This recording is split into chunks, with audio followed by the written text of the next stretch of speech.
noite na terra, Senhor, chamada hoje. Visita, Pai, que cada um se converta, que cada vida olhe para Ti, Pai, sabendo que Tu morreu na cruz do Calvário para salvar a vida do ser humano, Pai. Que nós possamos olhar para Ti, olhar para a cruz, Senhor, ela está vazia, olhar para o túmulo que está vazio, Senhor, e Tu vive para todos sempre.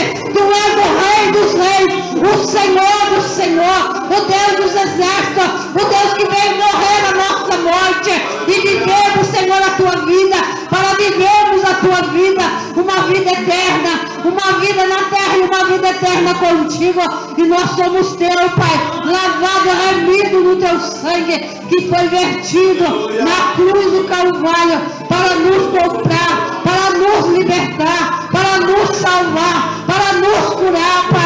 Vem, Senhor, nessa manhã, fazer algo novo sobre esse bairro, sobre as nossas vidas, sobre a igreja, Senhor, Tua na face da terra, porque Tu és o Rei, Senhor, que Tu, Senhor, cumpriu todas as coisas, e falta uma para Tu cumprir, Pai, a Tua vinda na face da terra, buscar o Teu povo, buscar o povo lavado, remido no Teu sangue, que nós possamos estar preparados para Te encontrar, para celebrar, para exaltar a Ti, Senhor, e para glorificar o Teu nome. Faça algo novo nessa noite, nessa manhã, nas nossas vidas, sobre a Tua igreja, sobre o Teu povo, Pai. Abençoa cada um, Senhor. Alcança os nossos familiares que ainda não se renderam aos Teus pés. Senhor, converta cada um a Ti, Senhor. Senhor, que a Tua palavra, Senhor, possa dizer, ser cumprida em nossas vidas. Eu e a minha casa servimos a Ti. Eu e a minha casa Te servimos, Pai. Alcança os meus filhos. Traga meus filhos de volta para Te servir. Traga os filhos das Tuas servas para Te servir. Traga os esposas, Pai, para Te servir, Pai. E que nós possamos celebrar, Pai, contigo um dia, Pai. Estamos, Senhor, na Tua presença, dizendo que Tu és santo, santo, santo e digno de toda a honra e de toda a glória, Pai. E cumpra, Pai, a Tua palavra. Apressa, Senhor, em cumprir, Senhor, a Tua vontade. Todo joelho, Senhor, todo joelho grande e pequeno, onde se dobrar diante de Ti, Pai, e dizendo que Tu és santo, digno de louvor, digno de honra, de glória e de exaltação. Nós somos gratos a Ti por tudo que Tu tem feito e por tudo que Tu vai fazer nas nossas vidas, em nome de Jesus. Amém, Jesus. Tu és santo, santo, santo, santo, santo.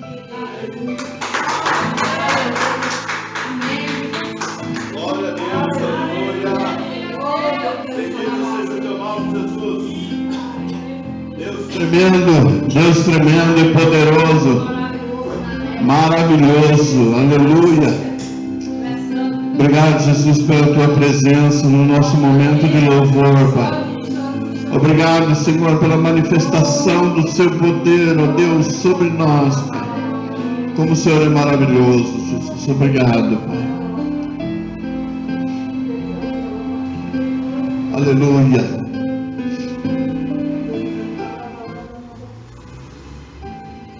Aleluia. Eu gostaria que você abrisse a sua Bíblia no livro de Lucas, capítulo 23, no verso 31. Somente esse versículo. Aleluia. Bendito seja o Teu nome, Pai. Oh, bendito sejas Tu, Pai. O sacrifício vivo o Senhor se fez por nós, Pai, para que nós pudéssemos ter uma nova vida. E a minha vida também, através daquele louvor, é marcada pelo sangue.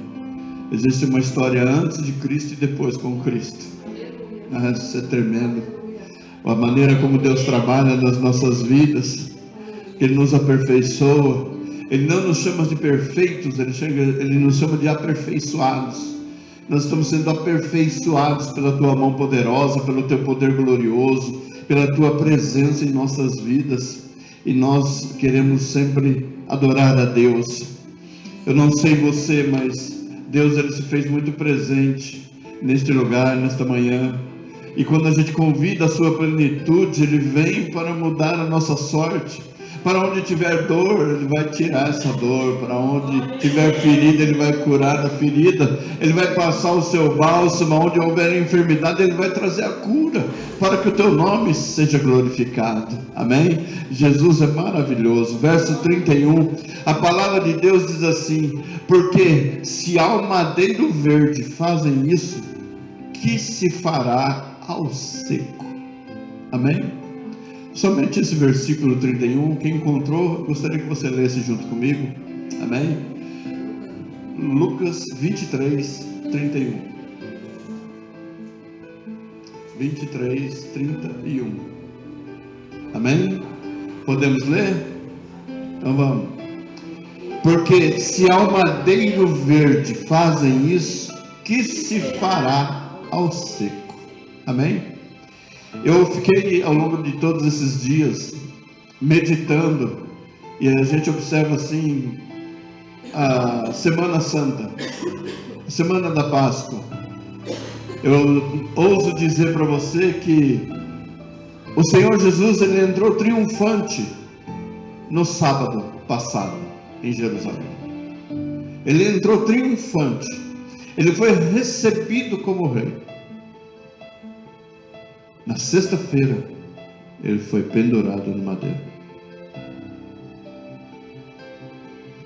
O mesmo povo que aplaudiu e ovacionou a sua entrada, foi o mesmo povo que desejou a sua morte na sexta-feira.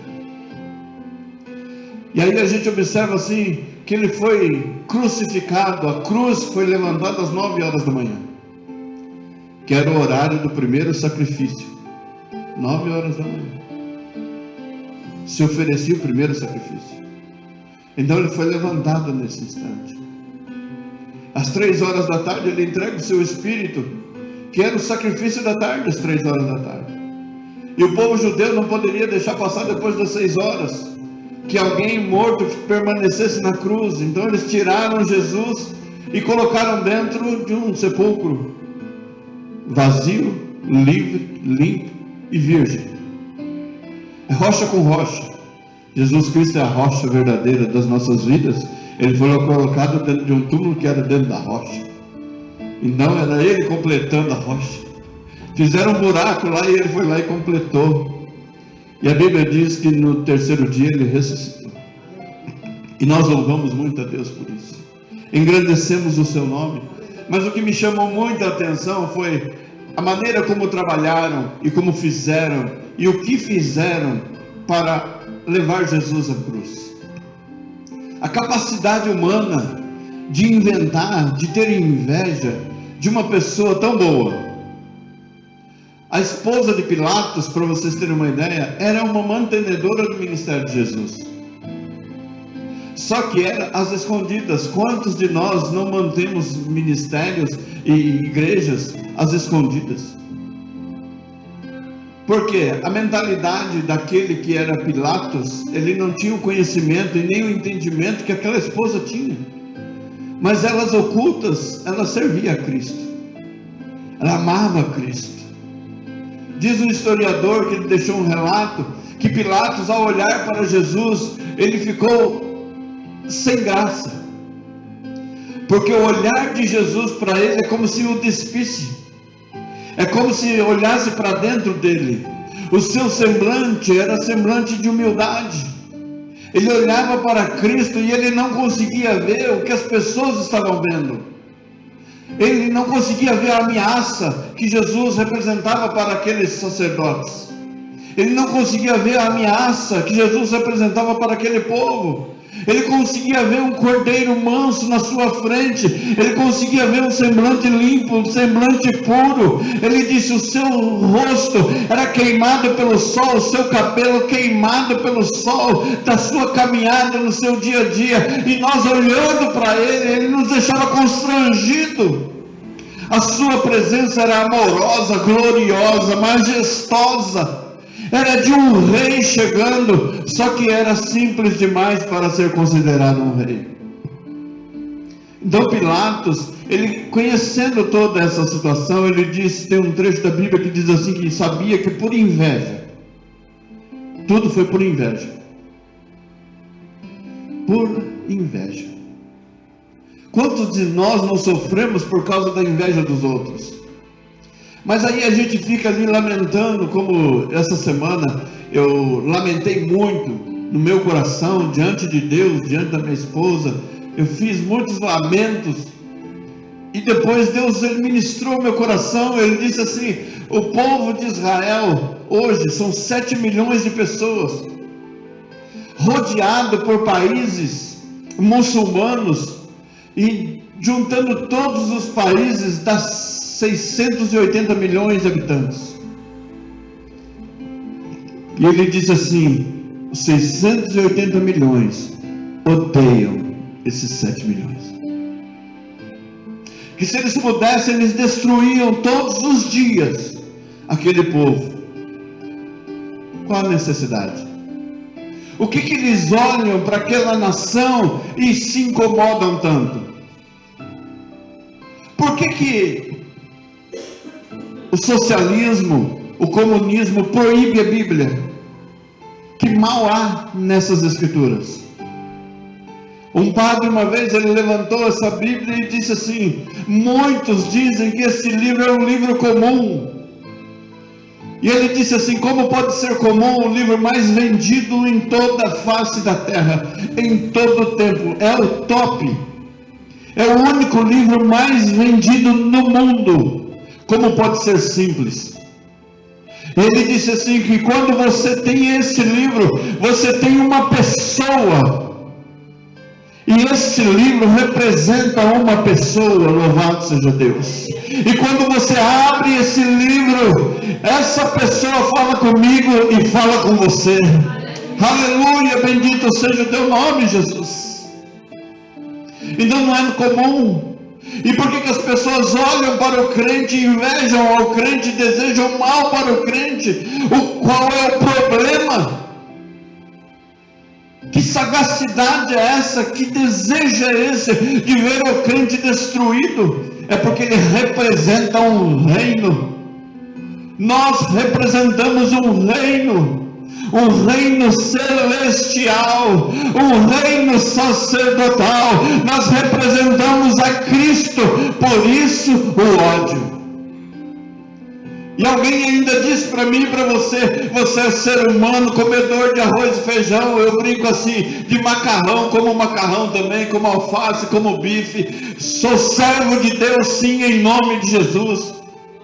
Na época de Jesus eles comiam pão, nós comemos arroz e feijão. Em outros lugares, na Noruega, é peixe, bacalhau. Mas nós nos comemos aquilo que Deus prepara para as nossas vidas. Somos comedores de arroz e feijão, sim. Também churrasco, sim. Louvado seja Deus, mas também servos do Deus Altíssimo. Por isso, aonde nós chegarmos, nós vamos ver o nome do Senhor glorificado. Aleluia. E chamando a nossa atenção, Jesus, ele entrou triunfante, mas na quinta-feira ele foi traído, ele foi preso. Ele vai para o jardim do Getsemane, que é o lugar da sua oração. Nós temos nas nossas casas lugares de oração, lugares da nossa intimidade com Deus. Aonde você tem um lugar reservado para a sua intimidade com Deus? Nós fizemos a campanha Quarta de Guerra, baseado naquele filme Quarto de Guerra. Aquela mulher, ela tinha um quarto reservado, um closet reservado para a sua guerra espiritual.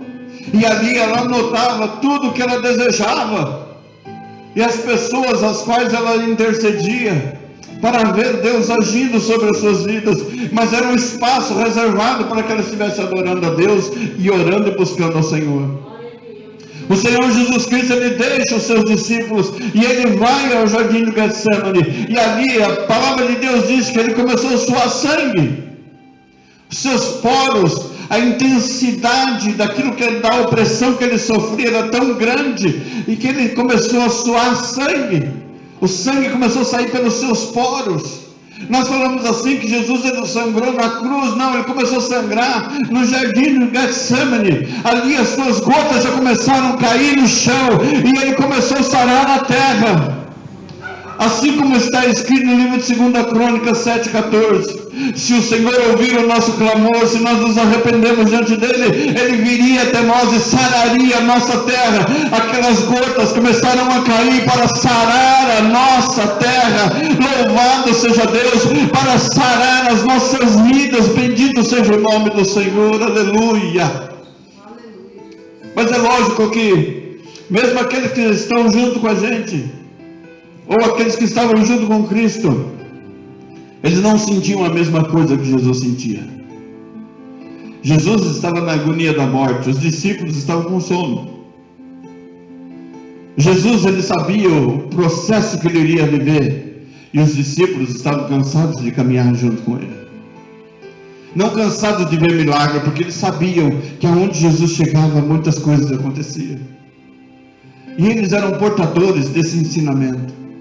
Depois eles seriam os responsáveis por levar à humanidade esse ensinamento. Mas eles presenciaram Jesus Cristo ali. E Jesus, ele vai 2 vezes ver os seus discípulos e pergunta para eles: por nenhum momento vocês podem orar junto comigo? Vocês podem vigiar junto comigo? Não é que eu quero, eu estou cobrando que você esteja junto comigo, porque esta é a minha hora.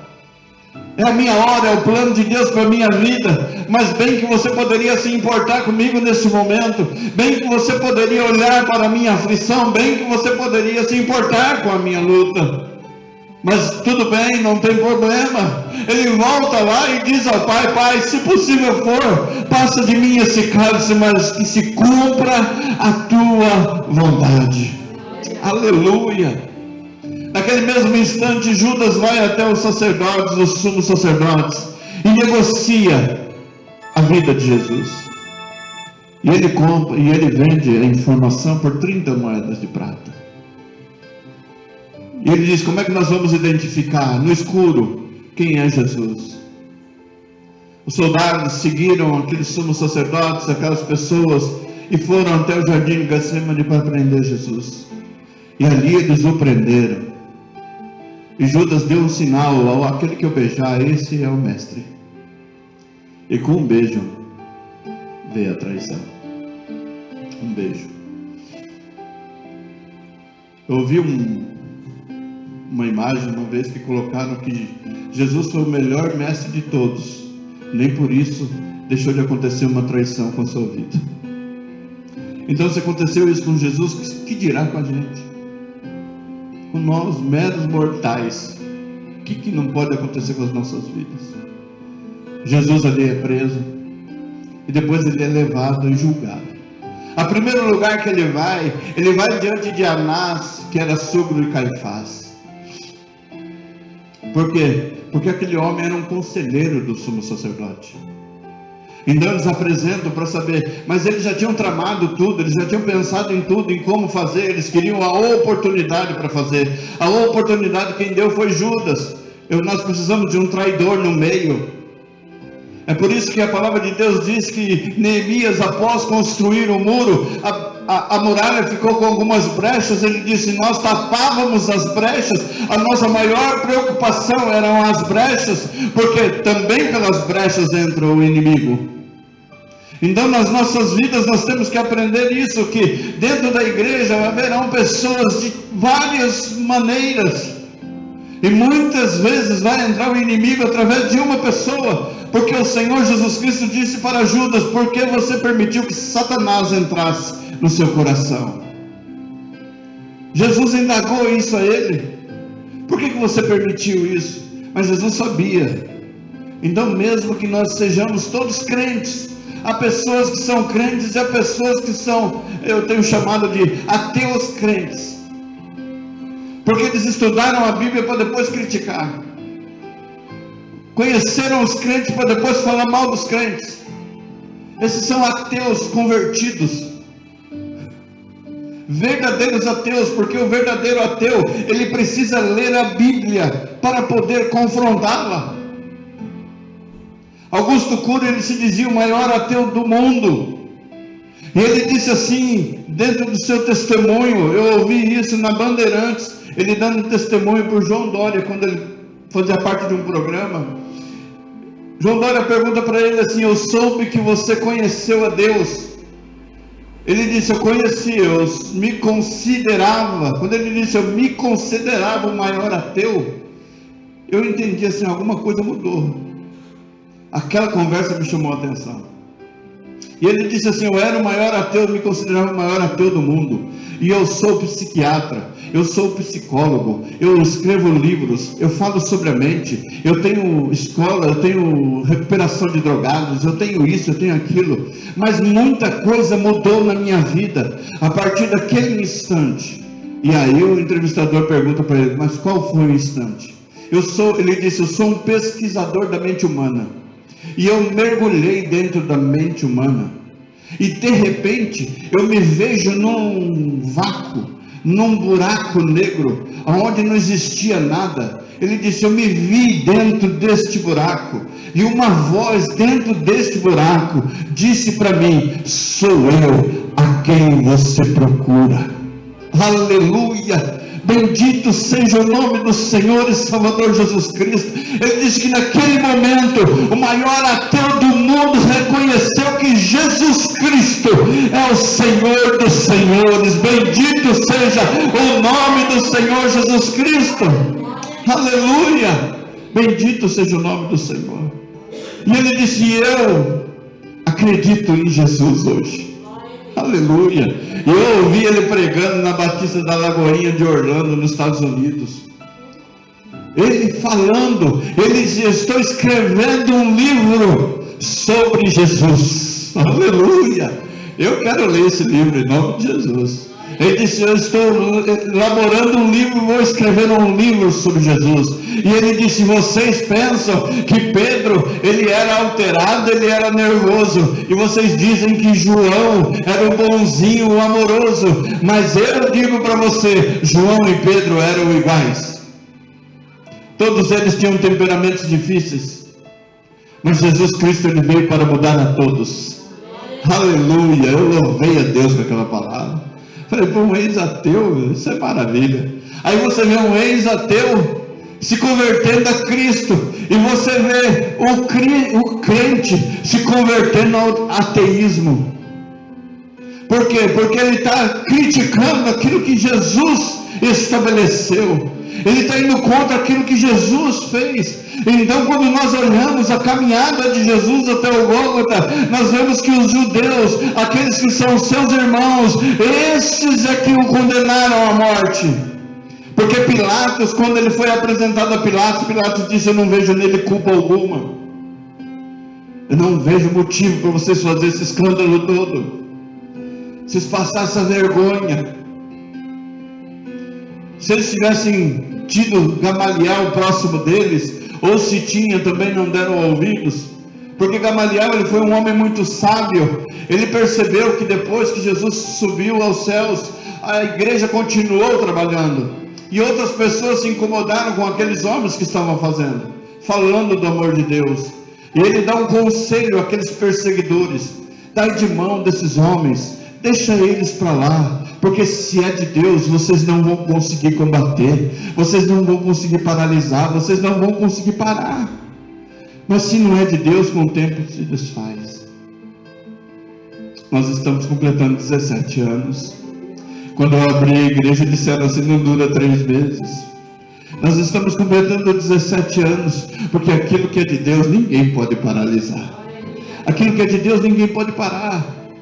Voltando para a palavra de Deus diz que Jesus, ele foi levado até Anás, e ele foi lá, e Jesus se apresentou diante dele, e eles se aconselharam. Depois Caifás pega Jesus e leva para Pilatos, para buscar nele uma culpa. Eu quero uma justificativa. Tem um trecho da palavra de Deus que Caifás diz, Pilatos disse para Caifás: por que vocês mesmo não julgam ele segundo a sua lei? Essa palavra me chamou muita atenção. Aí Caifás responde para ele: porque na nossa lei não é lícito a gente matar alguém. Eu parei para pensar assim, falei, olha só. Falei, você não pode sujar sua mão, mas você manda o outro sujar a mão dele para fazer aquilo que você quer. Na nossa lei não é lícito tirar a vida de alguém. Mas o condenado pelo Império Romano, ele era crucificado. E o profeta disse que o cordeiro seria sacrificado fora dos muros. E foi isso que aconteceu com o Senhor Jesus.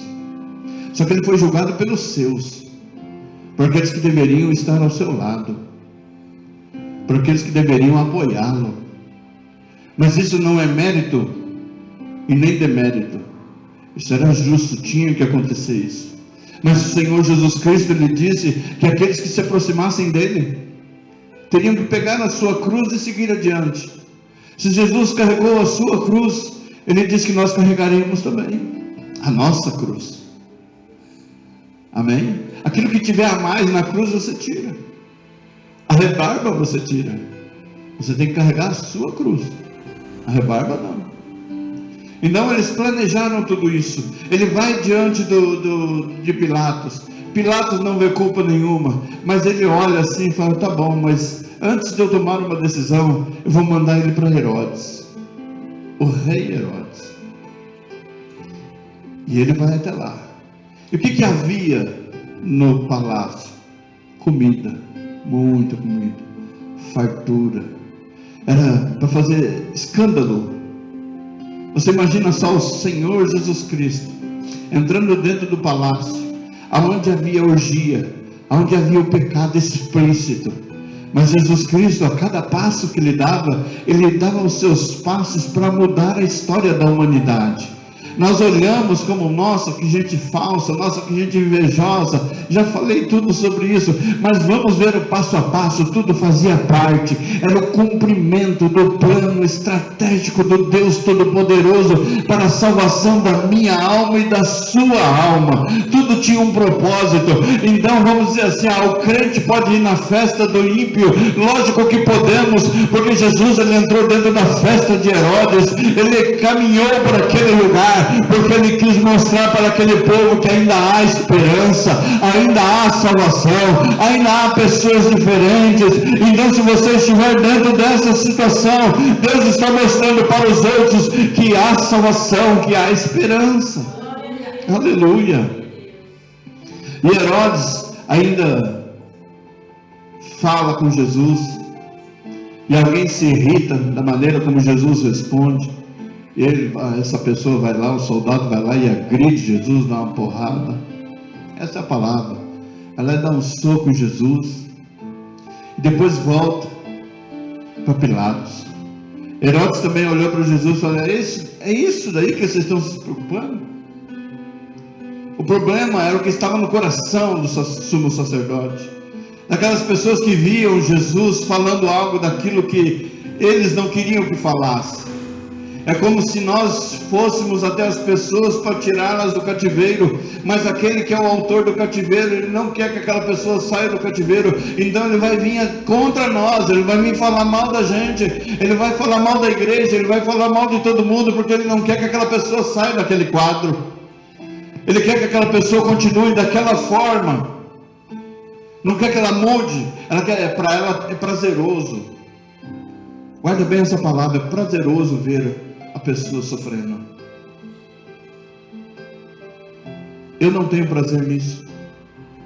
Você tem prazer em ver pessoas sofrendo? É a mesma coisa você ver uma pessoa na cama de hospital, ou você tem pesar, ou você sente a dor da pessoa, ou então nem vá vê-la. Porque se é para ir lá e olhar para ela e dizer assim: agora você merece estar aí, não precisa. Ela já sabe. Eu tenho uma palavra que Deus colocou dentro do meu coração.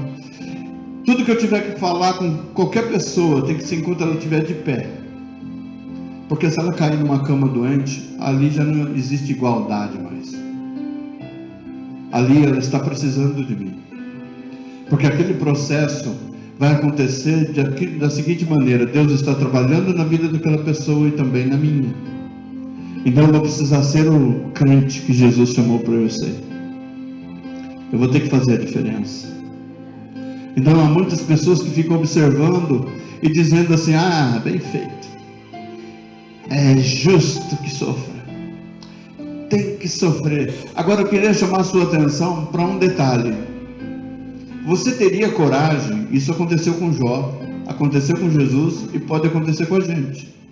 Mas você teria coragem de ver uma pessoa sofrendo, você sentar na frente dessa pessoa, ouvir ela falando que está sofrendo, você tem coragem de dar as costas para ela no seu sofrimento?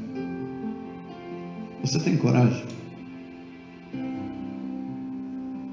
A pessoa chegar e falar, chorar, gritar, sua alma gritar, e você virar as costas, levantar e sair como se nada tivesse acontecido.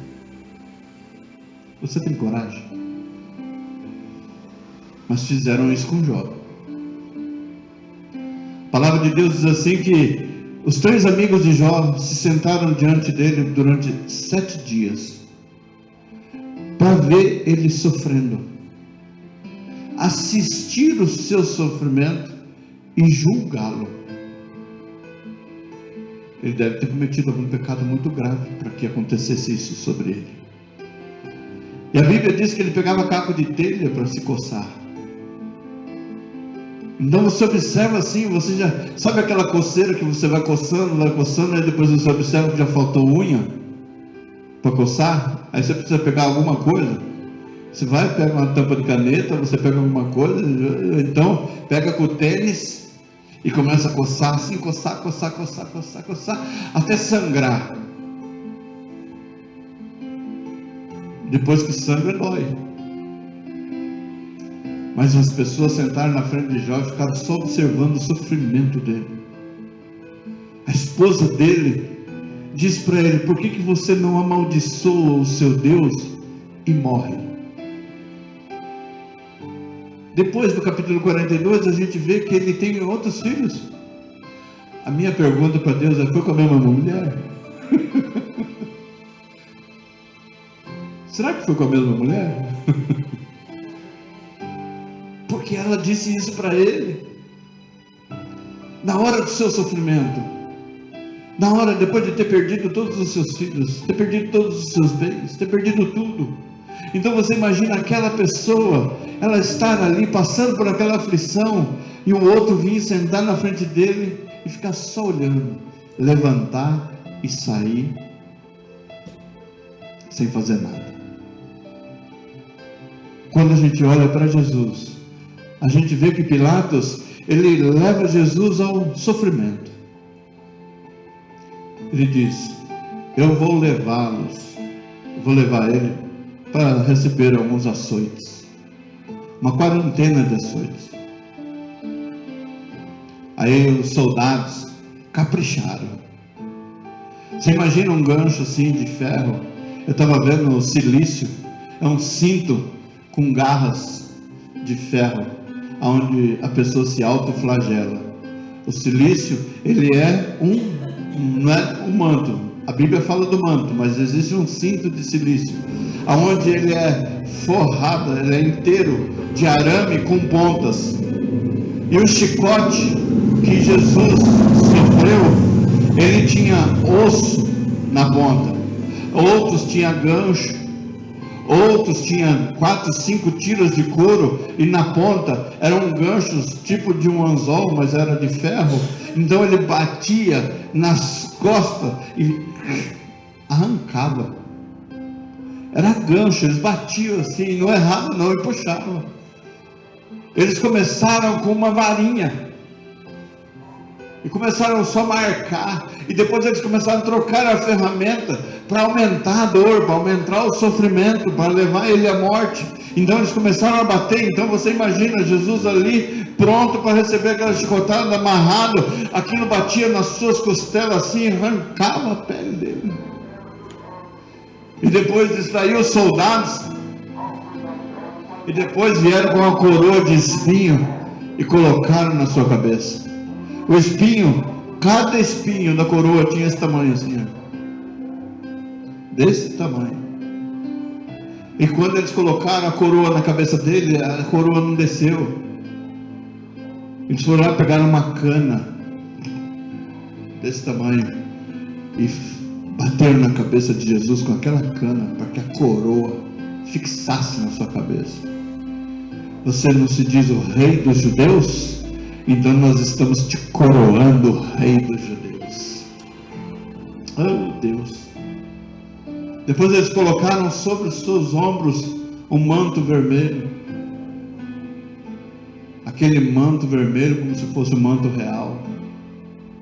E o devolveram para Pilatos. Quando eles devolvem ele para Pilatos, Pilatos fica assustado com o que fizeram com ele. E Pilatos o apresenta diante da multidão. Diante da multidão, ele diz assim: é costume soltar um bandido no dia da Páscoa. É costume livrar uma pessoa. De um homem chamado Barrabás. O significado do seu nome é filho de um Deus. E Deus precisava tirar ele de lá também, porque só Jesus é o Filho de Deus.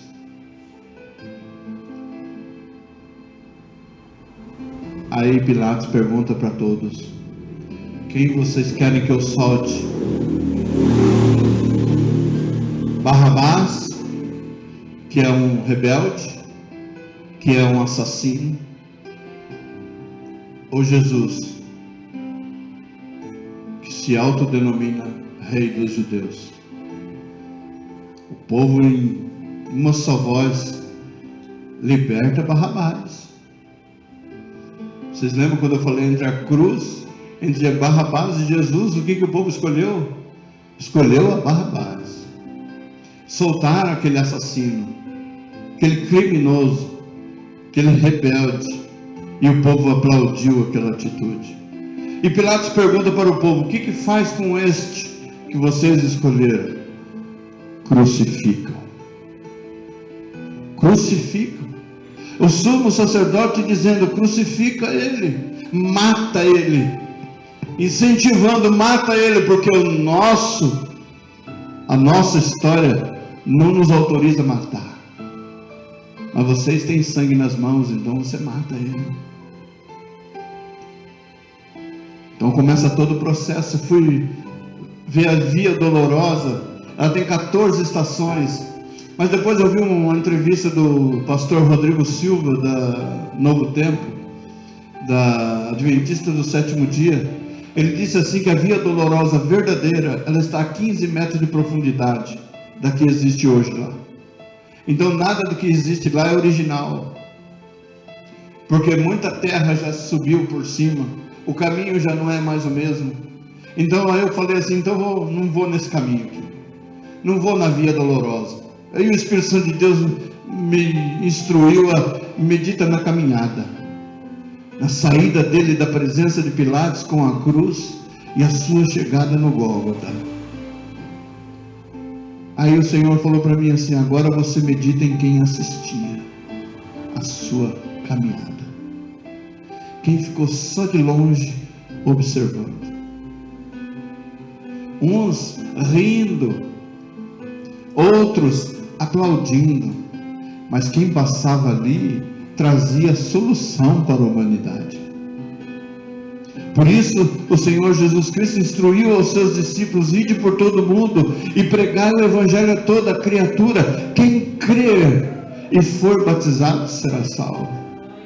Porque muitos somente observaram a caminhada, aplaudiram aquela caminhada, não reconheciam Jesus como o Messias, o Salvador. Eles reconheciam como alguém que estava ali perturbando o ambiente, perturbando a nação, perturbando a cidade. Tanto que diziam: é esse aquele que veio para perturbar a nossa paz, tirar a nossa paz. É esse que veio para trazer tumulto. E Jesus caminhando, carregando a sua cruz. Mas isso servia para todos. Eu ainda notei aqui: Jesus odiado por todos e refúgio para todos. Odiado por todos, mas era o refúgio de todo mundo. E é até hoje o refúgio, nosso socorro bem presente no momento da aflição e angústia. Mas para aquele povo que assistia aquela caminhada dolorosa, ter que carregar o peso da cruz, Mas aquela cruz representava o meu pecado, o seu pecado, o pecado da humanidade. Era o peso que ele carregava. A palavra de Deus diz no livro do profeta Isaías: o pecado, o castigo que nos traz a paz estava sobre ele, e pelas suas pisaduras nós somos sarados. Ou seja, cada passo que ele dava, cada passo que ele vencia, era uma cura que ele trazia para a minha e para a sua vida e para a humanidade. Louvado seja Deus. Mas o povo aplaudia como se era uma sentença, mas aquele povo aplaudia, porque era isso que eles desejavam, mas eles nem conheciam, eles não sabiam quem era Jesus muitas vezes, mas só no embalo. Tem muita gente que não conhece a outra, mas só porque o outro falou, ele dá crédito. Só porque o outro falou, só porque o outro disse. A pessoa às vezes nem tem vida no altar do Senhor, nem nada. Alguém fala alguma besteira e todo mundo acredita naquela besteira. Será que nós passamos por isso nos dias de hoje? Passamos. Porque as pessoas têm só o prazer, é a inveja. É a inveja. As pessoas querendo ser você, querendo ter o que você tem, querer possuir o que é seu. O desejo dela é você. Às vezes você olha assim e fala: meu Deus do céu, não tenho nada, por que essa pessoa faz isso? É porque você existe, porque você é servo de Deus. E se Jesus chamou para si a atenção, nós também vamos chamar a atenção.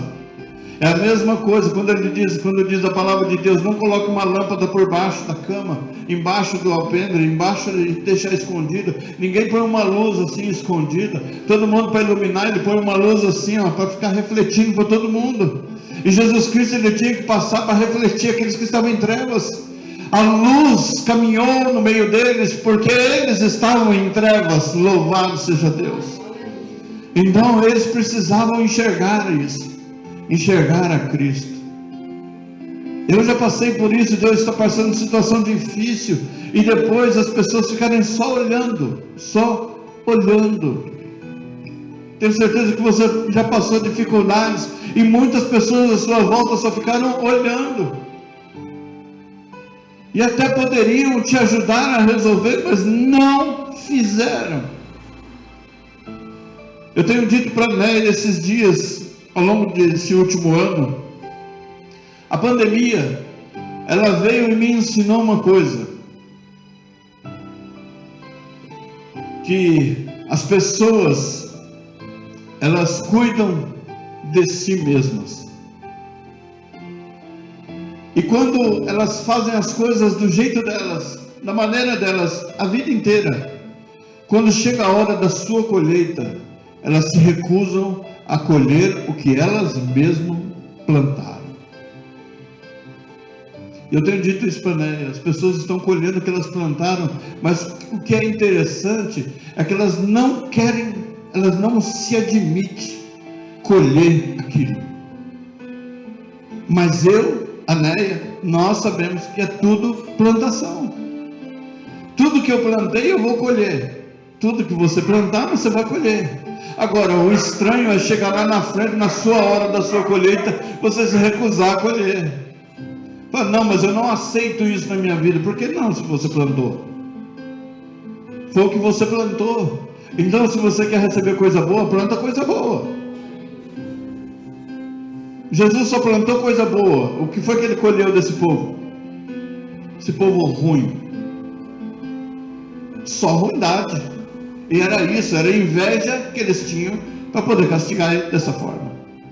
Mas hoje nós sabemos que o propósito de Deus era nos salvar. Então nós engrandecemos o nome do Senhor. Mas nós vemos que quando se fala de justiça, se o reino de Deus é justiça, o que não houve ali foi justiça. Porque levaram um homem à morte, julgado durante a madrugada. Não existe isso.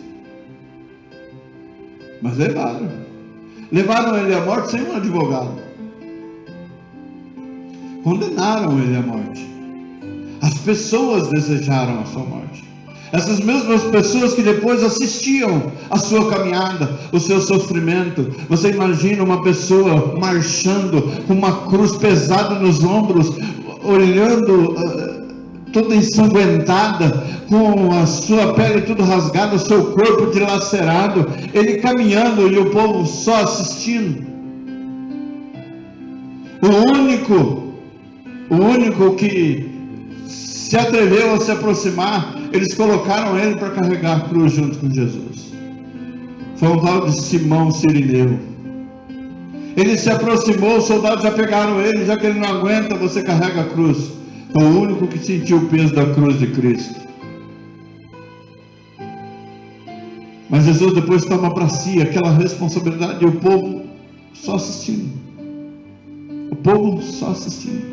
Jesus chega no Gólgota, eles deitam Jesus no crucifixo e o levanta. 9 horas da manhã ele foi levantado naquela cruz. Às 3 horas da tarde ele: Pai, em tuas mãos eu entrego o meu espírito. Quando ele entrega o seu espírito, a Bíblia diz que a terra tremeu, o céu se fez trevas, o templo, o véu do templo foi rasgado de cima a baixo, partiu no meio, louvado seja Deus. E quando rasgou-se aquele véu, bendito seja o nome do Senhor, inaugurou um novo caminho para a glória. Um novo caminho foi inaugurado naquele momento. O nome desse caminho é Jesus Cristo. Ele inaugurou um novo caminho, um acesso ao Pai. Nós não teríamos mais que pagar aquele sacrifício, mas é nos aproximarmos, é aceitar o sacrifício de Cristo para estar com Deus, estar com Cristo. Quando ele dá o seu último suspiro, o centurião olha para Jesus e reconhece, naquele momento, depois de tudo que Jesus passou, ele diz: verdadeiramente, esse era o Filho de Deus. Aleluia! Não foi a primeira alma, foi a segunda alma convertida após o sacrifício de Jesus. A primeira foi o ladrão que estava à sua direita, e depois o soldado, que foi responsável pela crucificação, também se converteu e seguiu ao Senhor. Amém? Mas muitos somente assistiam aquilo que estava acontecendo sobre a vida de Jesus. E eu busquei ontem, eu tinha assistido uma aula com uma professora de hebraico, e é muito maravilhoso o conhecimento que ela tem. E eu me lembrei, isso foi há 1 ano atrás, e eu lembrei ontem disso, e eu fiquei à tarde buscando onde que eu tinha marcado, onde que eu tinha anotado, onde que eu tinha deixado. Eu tinha até baixado o vídeo dela com o que ela falou, mas depois eu formatei o computador e já não sabia mais onde estava, eu acho que eu deletei. Mas depois eu comecei a buscar e tinha um vídeo dela de 3 minutos somente com essas informações. E eu achei lindo, eu falei assim: Senhor, ele foi levado até Anás, Caifás, Pilatos e Herodes. São 5 personagens. E ela diz assim que a caminhada de Jesus teve uma representatividade no mundo espiritual. Porque o sangue de Cristo, ele trouxe para fazer mudança, ele veio para fazer mudança na nossa vida. Nós fomos salvos pelo sangue, curados pelo sangue, libertos pelo sangue, transformados pelo sangue. Então o sangue, aonde esse sangue toca e muda. Então ela diz assim: no templo, o sangue de Jesus toca o sistema religioso. Quando ele é levado ao templo, o sangue de Jesus está tocando o sistema religioso. Quando ele é levado ao palácio de Herodes, o sangue de Jesus toca os governos. Quando ele é levado perante Pilatos, ele toca o sistema político. Quando ele está na porta da cidade, o sangue toca toda a nação de Israel pela sua caminhada. Com os soldados romanos, o sangue toca os gentios. Quem são os gentios? Somos nós. Louvado seja Deus. Então cada passo de Jesus era importante. Então cada situação era para trazer benefícios sobre a vida da igreja. E na cruz, o sangue de Jesus toca a morte. Aleluia! E quando ele vence na cruz, louvado seja Deus, quando Jesus vence na cruz, ele desce dali às 3 horas da tarde vitorioso. O inferno fazia festa, mas ele desce vitorioso.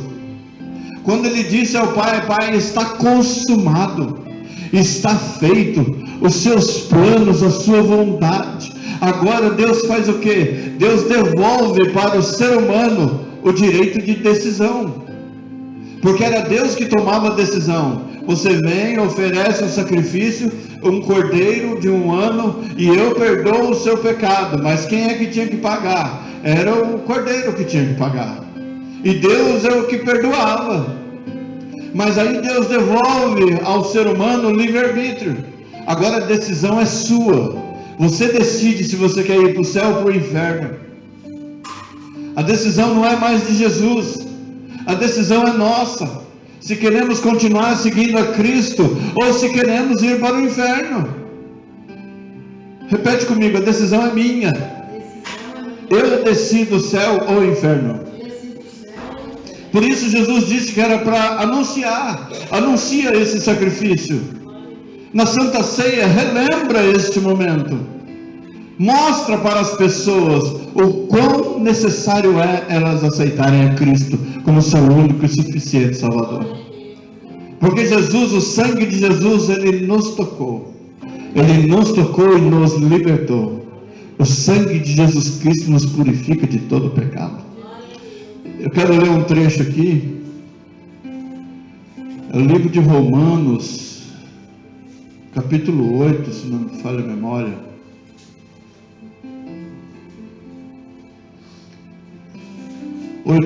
Romanos 8:1. A nova vida debaixo da graça, segundo o Espírito de santidade e adoção. Eu vou ler até o verso 9 para eu encerrar. Amém? Já falei bastante já hoje. Louvado seja Deus. Todos encontraram? Amém? Romanos 8, a partir do verso 1. Portanto, agora nenhuma condenação há para os que estão que não andam segundo a carne, mas andam segundo o Aleluia. Já não existe mais condenação sobre as nossas vidas, porque o sangue de Jesus Cristo nos purifica de todo pecado. Porque a lei do Espírito de vida em Cristo Jesus me livrou da lei do pecado e da morte. Este sacrifício. Porquanto o que era impossível à lei, visto como estava enferma pela carne, Deus enviando o seu Filho em semelhança da carne do pecado, pelo pecado condenou o pecado na carne. Amém? Glória a Deus. Para que a justiça da lei se cumprisse em nós, que não andamos segundo a carne, mas andamos segundo o Espírito.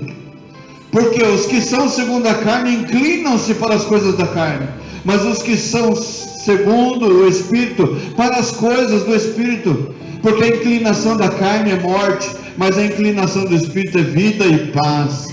Porquanto a inclinação da carne é inimizade contra Deus, pois não é sujeito à lei de Deus, nem em verdade o pode ser. Portanto, os que estão na carne não podem agradar a Deus. Vós, porém, não estáis na carne, mas no Espírito, e se é que o Espírito de Deus habita em vós. Mas se alguém não tem o Espírito de Cristo, esse tal não é dele. Amém? E se Cristo está em vós, o corpo na verdade está morto por causa do pecado, mas o Espírito vive por causa da justiça. E se o Espírito daquele que dos mortos ressuscitou a Jesus habita em vós, aquele que dos mortos ressuscitou a Cristo também vivificará o vosso corpo mortal pelo seu Espírito que em vós habita. De maneira que, irmãos, somos devedores, não a carne, para viver segundo a carne. Porque se viverdes segundo a carne, morrereis. Mas se pelo Espírito mortificardes as obras do corpo, vivereis. Porque todos os que são guiados pelo Espírito de Deus, esses são filhos de Deus.